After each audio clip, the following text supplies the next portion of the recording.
Wide rivers and vast forests are typical of the sparsely populated Republic of Komi in northwestern Russia. Winters here are long and cold. 3.5 million hectares of the Republic are forested. That's almost 2/3 of its surface. And at the heart of it lies the capital, Syktyvkar. Jobs in this region are hard to come by. As in the Soviet period, many people work in the timber and paper industries, which are now run by the private sector. The timber companies have licenses to fell trees in specific areas. The climate researcher Svetlana Sagirova and her colleagues want to prevent industry from advancing into the nature reserves, which is something that they occasionally do.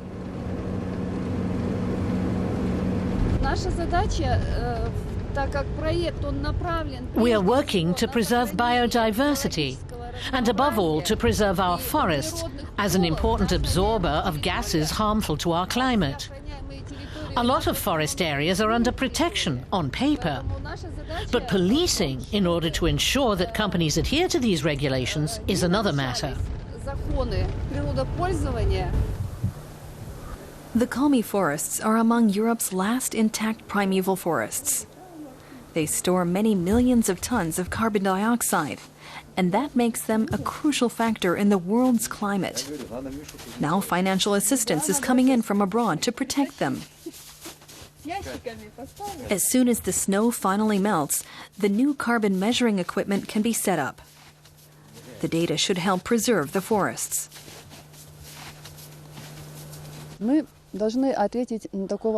We have to find out precisely how much greenhouse gas and carbon dioxide a hectare of forest binds. And then we hope that, when allocating forest areas in the future, our government will realize that there's more money to be made with our clean air in the global trade in emissions. That would be more lucrative than cutting down trees and making money as a one-off.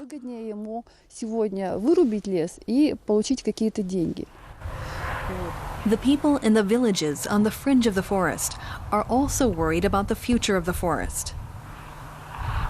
They have nothing to do with the paper industry, nor do they earn big money with wood. They need wood for building and for heating fuel. But the forests can easily replace what the farmers take from it.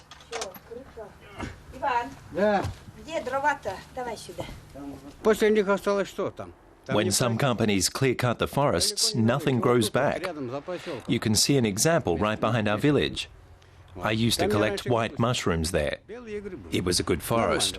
I often took walks in it with my granddaughters or went berry picking. Now I don't even recognize it anymore. All that's left is a black slope. Legally, the timber industry is required to reforest land that it clears. But not all the companies do it sustainably, sometimes due to a lack of awareness and financial means.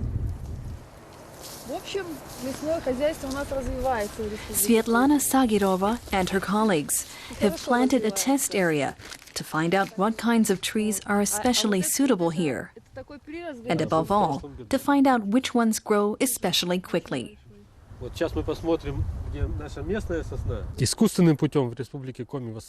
Currently, about 10% of the clear-cut land in the Komi Republic is reforested.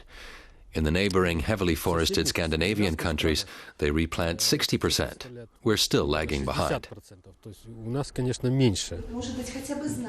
Today, Svetlana Sagirova is a guest here in the 7th grade biology class in the capital, Syktyvkar.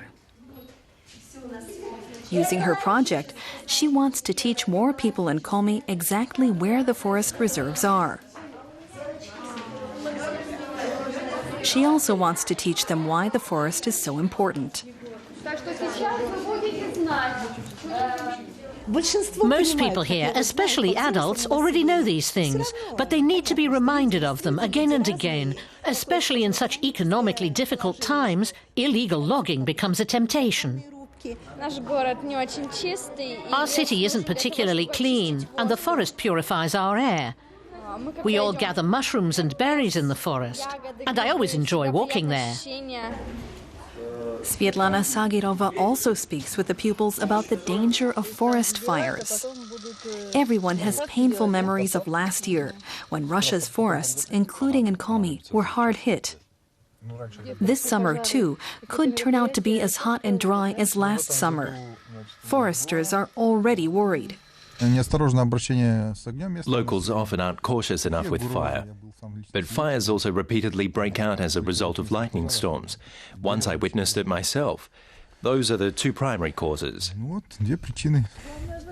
When prevention fails, forest fires are hard to bring under control. Komi lacks adequate firefighting equipment. That's something the Protection Project wants to change, too.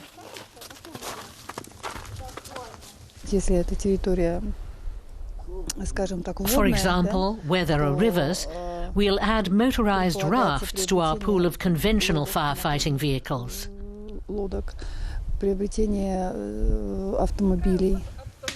The project to protect Komi's forests is just getting started. Climate researcher Svetlana Sagirova and her team hope that the project can contribute to preserving Komi's primeval forests for coming generations.